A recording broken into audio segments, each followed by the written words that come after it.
সুতরাং আমরা মনে করি এই অন্তর্বর্তীকালীন সরকারও আইন শৃঙ্খলা রক্ষা করতে চরমভাবে ব্যর্থ হয়েছে। রাত 12টার দিকে ঢাকা বিশ্ববিদ্যালয়ের সংলগ্ন এলাকায় বাংলা একাডেমির সম্মুখে শিকার হয়েছে আমাদের ভাই সাম্য।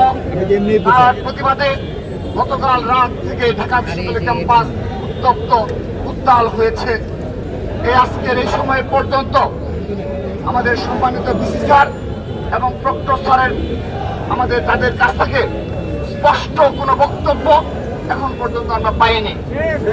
শুধু তাই নয়, এই ঘটনার পূর্বেকার বেশ কিছু অনাকাঙ্ক্ষিত ঘটনা ঘটেছে, ছিনতাইয়ের ঘটনা ঘটেছে ক্যাম্পাসে, এবং মাদক সেবীদের দ্বারা আমাদের ছাত্রছাত্রীরা বিভিন্ন সময় ছিনতাইয়ের শিকার হয়েছে, আক্রান্ত হয়েছে। বিশেষ করে সোহরাওয়ার্দী উদ্যান, এখানে মাদকের সয়লাভ এবং মাদক সেবীদের অভয়ারণ্যে পরিণত হয়েছে।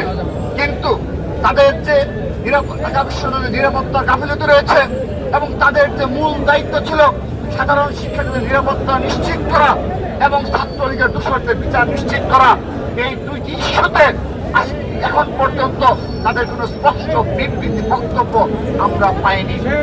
সত্যিকার অর্থে ঢাকা বিশ্ববিদ্যালয়ের সাধারণ শিক্ষার্থীদের নিরাপত্তা দেওয়ার মতো তাদের সামর্থ্য রয়েছে কি না।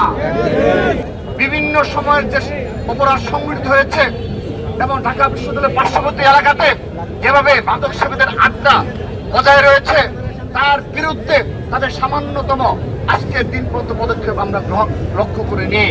সে কারণে আমরা স্পষ্টভাবে বলতে চাই, তারা আদৌ সাধারণ শিক্ষার্থীদের দাবি এবং জুলাই আগস্ট আন্দোলনের গণঅভ্যুত্থানের প্রধান যে দাবি ছিল যে ছাত্রলীগের সন্ত্রাসীদের বিচারের আওতায় নিয়ে আসতে হবে, আমরা মনে করছি এই প্রশাসন দ্বারা হয়তোবা সে কাজ সম্পন্ন করা সম্ভব না।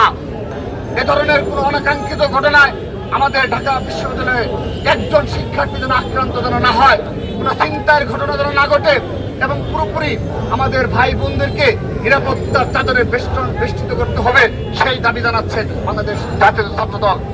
আমরা আজকের এই সমাবেশ থেকে স্পষ্টভাবে বলতে চাই, গণঅভ্যুত্থান পরবর্তী সময়ে যে প্রশাসন ঢাকা বিশ্ববিদ্যালয়ের দায়িত্ব নিয়েছে, সেই প্রশাসন ঢাকা বিশ্ববিদ্যালয়ের সাধারণ শিক্ষার্থীদের নিরাপত্তা দিতে চরমভাবে ব্যর্থ হয়েছে। গণঅভ্যুত্থান পরবর্তী সময়ে দুইটি ঘটনা প্রমাণ করে যে ঢাকা বিশ্ববিদ্যালয়ে মাননীয় ভাইস চ্যান্সেলর চরমভাবে ব্যর্থ হয়েছেন। বাংলাদেশ জাতীয়তাবাদী ছাত্র দলের পক্ষ থেকে মাননীয় প্রক্টর এবং মাননীয় উপাচার্যের পদত্যাগ দাবি করছি। এর আগে আপনারা দেখেছেন আমাদের বেসরকারি বিশ্ববিদ্যালয়ের মেধাবী শিক্ষার্থী বাংলাদেশ জাতীয়তাবাদী ছাত্র দলের মেধাবী কর্মী পারভেজকেও একইভাবে কুপিয়ে ছুরিকাঘাত করে হত্যা করা হয়েছে। সুতরাং আমরা মনে করি এই অন্তর্বর্তীকালীন সরকারও আইন শৃঙ্খলা রক্ষা করতে চরমভাবে ব্যর্থ হয়েছে। সেজন্য আমরা এই অন্তর্বর্তীকালীন সরকারের স্বরাষ্ট্র উপদেষ্টারও পদত্যাগ দাবি করছি।